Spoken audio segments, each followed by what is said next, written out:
Sunday Sunday म्हणजे सगळ्यांचा आरामाचा दिवस, पण आमच्यासाठी म्हणजे संडे हा खूप धावपळीचा असतो.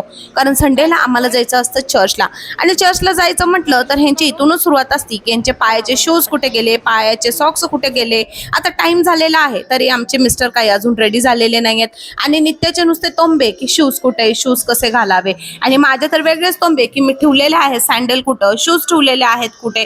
कारण काही आहेत शूज समोर आणि काही आहेत गॅलरीमध्ये. तर आता पवन रेडी होईपर्यंत लेकरांचे नुसते तंबे की 5-10 मिनिट तरी आम्हाला खेळायला मिळायला पाहिजे. हां, जसं काही ह्यांना खेळायला मिळतच नाही.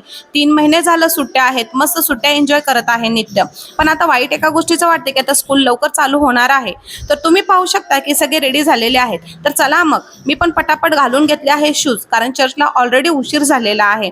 तर तुम्ही पाहू शकता की पवन पण लवकर येत आहेत, आणि पवनच्या मागे मागे दोन्ही लेकरं पण येणार आहेत. कारण निवाला बाहेर जायचं म्हणजे, लिफ्टमध्ये बसायचं म्हणजे की एक तिचं वेगळंच असतं की तिला असं वाटतं की मी कुठल्या दुसऱ्या दुनियेत जाणार आहे.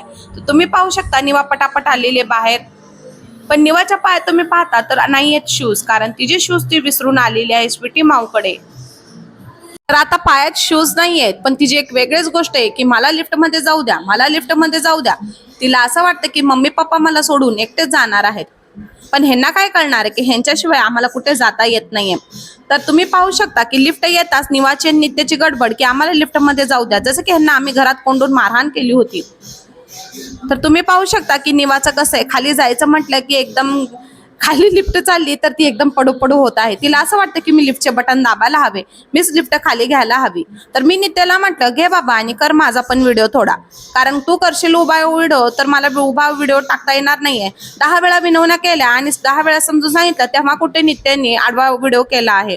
आणि हा मी घेतला आहे तुमच्यासाठी खास माईक. तर माईकमुळे माझ्या श्वासाचा देखील तुम्हाला आवाज येत असेल, पण तुम्हाला क्लिअर आवाज यावा हाच माझा उद्देश. आता गाडीमध्ये बसलोय पण काय बोलत आहे हे तुम्हाला समजत नसेल, तर हेच आमचं बोलणे की आज लवकर उठलो आहे, तर लवकर येऊ चर्चवरून. येताना काहीतरी चिकन मटन घेऊन येऊ, बनवून घेऊ, आणि लवकर जेवू आणि लवकर झोपू. हा आमचा पुढचा प्लॅनिंग आहे. तर तुम्ही पाहू शकता की आम्ही निघालो आहोत चर्चला.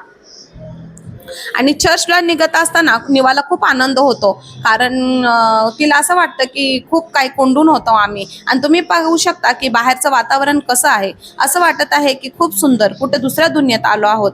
आता हा होता चर्चचा टाइम. तुम्ही पाहू शकता की किती सुंदर चर्चमध्ये वर्शिप चालू आहे. इतकी सुंदर वर्शिप होती की आम्हाला खूप आवडली, आणि निवा तर एकदम मंत्रमुग्ध होऊन गाणे ऐकत होती.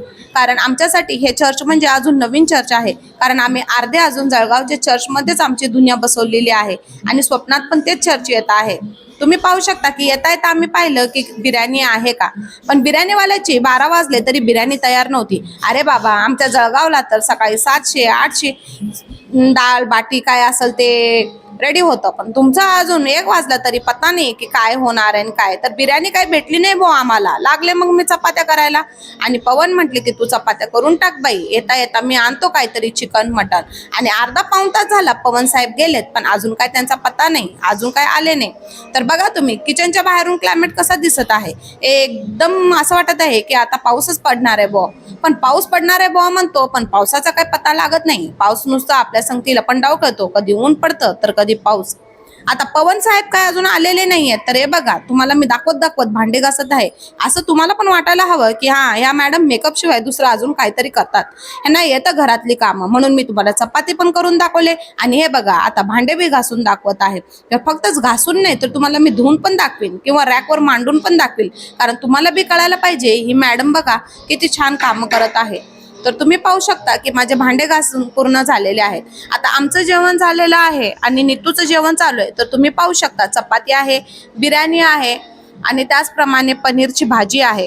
तर नित्य त्याचा मोबाईल बघत बघत आणि जठालाल बघत बघत जेवत आहे. आणि इथं बघा आमची मॅडम, हिला एकतर वेगळेच डोहाळे लागले, ते पण लिंबूचे. तिला लिंबू खूपच आवडायला लागला आहे. आता झालेला आहे इव्हिनिंगचा टाइम, आणि तुम्ही पाहू शकता की माझ्या बहिणीचा मुलगा म्हणजेच रुएल हा देखील आमच्या घरी आलेला आहे, आणि त्याच्या संगतीच माझ्या बहिणीच्या मोठ्या नंदीची मुलगी देखील आलेली आहे. हिला खेळायला बोलवलेलं आहे. निवा आले म्हणून मी आतमध्ये गेले, तोपर्यंत ही 2-3 कपडे टाकायला सुरुवात केली. पण मी हिला म्हटलं बाई तू काय काम करू नको, कारण तू पण माझ्या निवासारखीच आहे, आणि चाइल्ड लेबर हे बट्टा माझ्यावर लावून मला घ्यायचं नाहीये. तर तू बाई आतमध्ये ये. तर तुम्ही पाहू शकता की संध्याकाळचे झालेले आहेत 7:30 आणि नित्य खात आहे काही शेंगदाणे आणि मला वाटत आहे भीती की निवाच्या तोंडामध्ये 1-2 शेंगदाणे जाऊ नये आणि नडात अडकू नये. पण नित्य तिला आवरतोय पण ती काय आवरत नाहीये. तुम्ही पाहू शकता की ती रडायला लागले. तिचं म्हणणे की मला पण दे भाऊ शेंगदाणे खायला. अशा प्रकारे आजचा दिवस गेला आणि संध्याकाळची मॅचची आम्ही आतुरतेने वाट पाहत होतो.